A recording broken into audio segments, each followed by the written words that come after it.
Vamos lá. Preciso acelerar.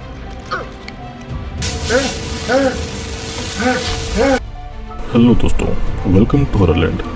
आज मैं जो मूवी आपके लिए लेकर आया हूँ उस मूवी का नाम है the last house on the left. ये मूवी 2009 में रिलीज हुई थी और ये बहुत ही ज़्यादा डिस्टर्बिंग मूवी है।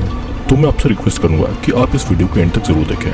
तो इस मूवी की शुरुआत में हम दो ऑफिसर को देखते हैं जो कि अपनी कार में एक क्रिमिनल को अपना साथ में लेकर जा रहे थे जिसका नाम क्रक था।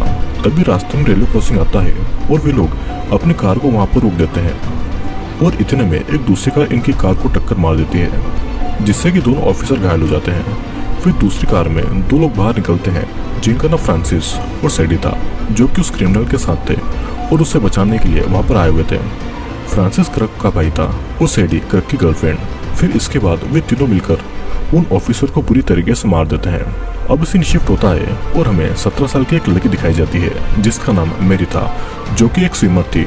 उसके पेरेंट अपनी लाइफ में इतना ज़्यादा बिजी थे कि वो अपनी इकलौती बेटी के साथ ज़्यादा टाइम स्पेंड नहीं कर पाते थे। मेरी के फादर जॉन जो कि प्रोफेशन से एक डॉक्टर थे और एमा जो कि मेरी की मॉम थी। ये लोग मिलकर अपने एक लेक हाउस में वेकेशन मनाने के लिए जाते हैं जहाँ पर पहुँचने के बाद में हमें पता चलता है कि मेरी का एक भाई भी था। और इसके बाद मेरी अपने पेरेंट्स से अपने फ्रेंड के पास जाने के लिए परमिशन लेती है लेकिन उसकी मॉम उसकी सेफ्टी के लिए थोड़ा कंसर्न थी तो इस वजह से वो उसे जाने नहीं देना चाहती थी। लेकिन उसके फादर उसे जाने देने के लिए हाँ कर देते हैं और कार की चाबी के साथ कुछ पैसे भी उसे दे देते हैं। फिर मेरी अपने एक फ्रेंड के पास पहुंचती है जिसका नाम पेज था जो कि सिटी के साइड एक स्टोर में कैशियर का काम करती थी। फिर बात करते करते दोनों का ध्यान एक लड़के पर जाता है जिसका नाम जस्टिन था जो कि उन्हें बहुत देर से देख रहा था। फिर जस्टिन पेज से एक सिगरेट का पैकेट मांगता है लेकिन वो भी अंडर एज था जिस वजह से पेज उसे सिगरेट का पैकेट देने से मना कर देती है जिस पर जस्टिन उसे लालच देता है कि अगर वो उसे पैकेट दे देगी तो वे सभी मिलकर एंजॉय करेंगे। और फिर जस्टिन की इस बात पर पेज मान जाती है और जब जस्टिन सिगरेट के बदले उसे पे करने के लिए अपनी पॉकेट से पैसे निकालता है लेकिन हम देखते हैं कि उसके एक नोट पर ब्लड लगा हुआ था जिसे वो फटाफट छुपा लेता है। फिर वे तीनों मिलकर जस्टिन के घर पर पहुंचते हैं लेकिन मेरी घर के अंदर नहीं जाती है और उन दोनों का भारी वेट कर रही थी। फिर पेज बहुत देर तक वापस नहीं आती है तो मेरी उसे देखने के लिए घर के अंदर जाती है। वो देखते हैं कि पेज और जस्टिन नशा कर रहे थे और पेज के इंसिस्ट करने पर मेरी भी उसे ज्वाइन करने के लिए मान जाती है। तभी मेरी के पास में उसकी मॉम का कॉल आता है और मेरी उनसे पेज के साथ नाइट स्पेंड करने के लिए परमिशन मांगती है। इतने में फोन का सिग्नल चला जाता है और पूरी बात हुए बिना ही फोन कट हो जाता है। अब वे तीनों मिलकर बहुत एंजॉय करते हैं। तभी वहाँ पर जस्टिन की फैमिली आ जाती है और ये वही लोग थे जिन्होंने उन ऑफिसर को मारा था। फिर हमें पता चलता है कि जस्टिन क्रक का बेटा है और फ्रांसिस जस्टिन का अंकल। क्रक जस्टिन पर बहुत नाराज होता है और कहता है कि पुलिस मेरे पीछे पड़ी हुई है और तुम यहाँ पर लड़कियों के साथ में मजे कर रहे हो। फिर इसके बाद क्रक उन लड़कियों को किडनैप कर लेता है जिस पर मेरी कहती है कि वो उन सभी के बारे में किसी को नहीं बताएगी लेकिन फिर भी क्रक उन्हें नहीं छोड़ता है। अब मेरी जस्टिन से हेल्प मांगती है लेकिन जस्टिन मजबूर था और उनकी हेल्प वो नहीं कर पाता है।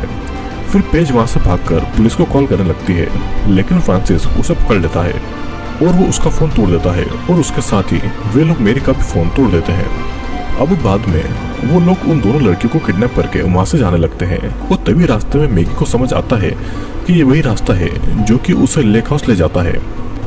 ये देखकर मेरी चालाकी दिखाकर कार से भागने की कोशिश करती है लेकिन तभी कार का एक्सीडेंट हो जाता है और पेज मौका पाकर वहाँ से भाग निकलती है लेकिन फ्रांसिस और सैडी उनका पीछा करने लगते हैं।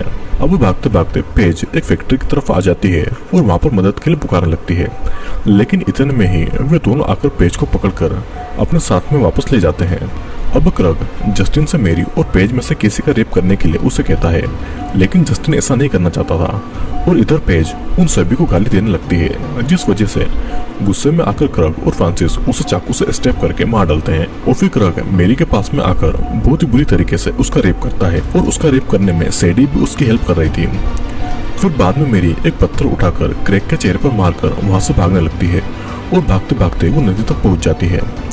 तभी क्रक उस पर गोली चलाने लगता है लेकिन मेरी को एक भी गोली नहीं लगती है और वो तैरकर नदी पार करने लगती है। फिर जैसे ही वो नदी के किनारे पहुंचती है तो मेरी को एक गोली लगती है जिस वजह से वो मारी जाती है।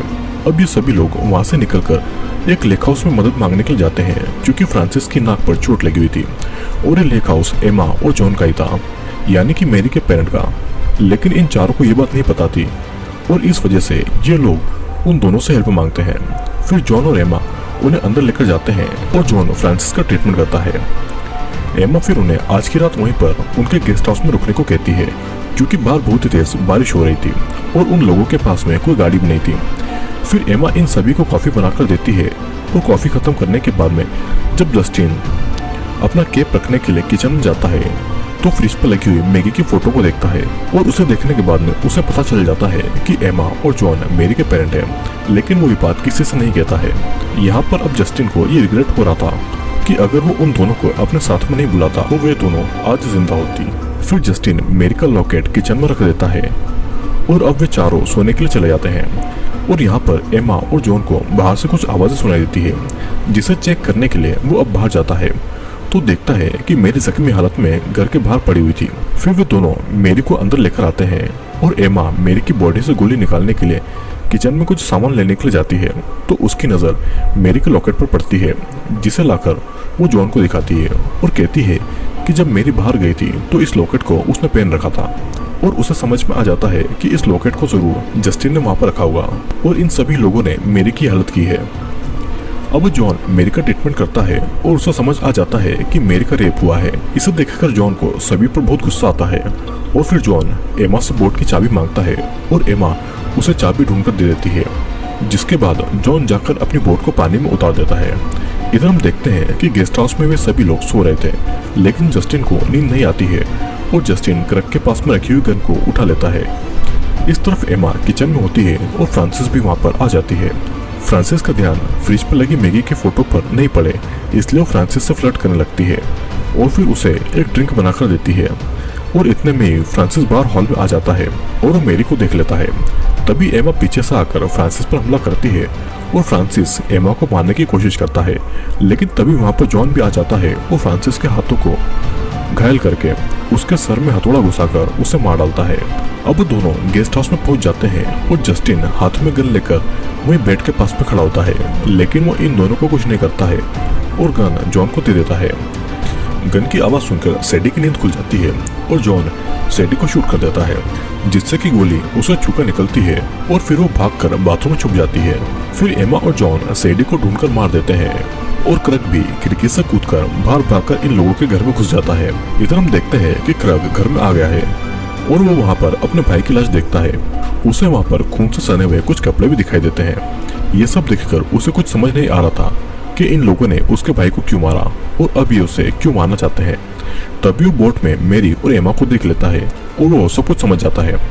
अब तक जॉन भी क्रग को ढूंढते हुए घर में आ जाता है और फिर दोनों के बीच में लड़ाई होती है, लेकिन कुछ देर के बाद में जॉन क्रग से हारने लगता है तो क्रग उसे प्रोवोक करने के लिए उसकी बेटी मेरी के बारे में वो सब कुछ बोलने लगता है जो कि उसने मेरी के साथ में किया था।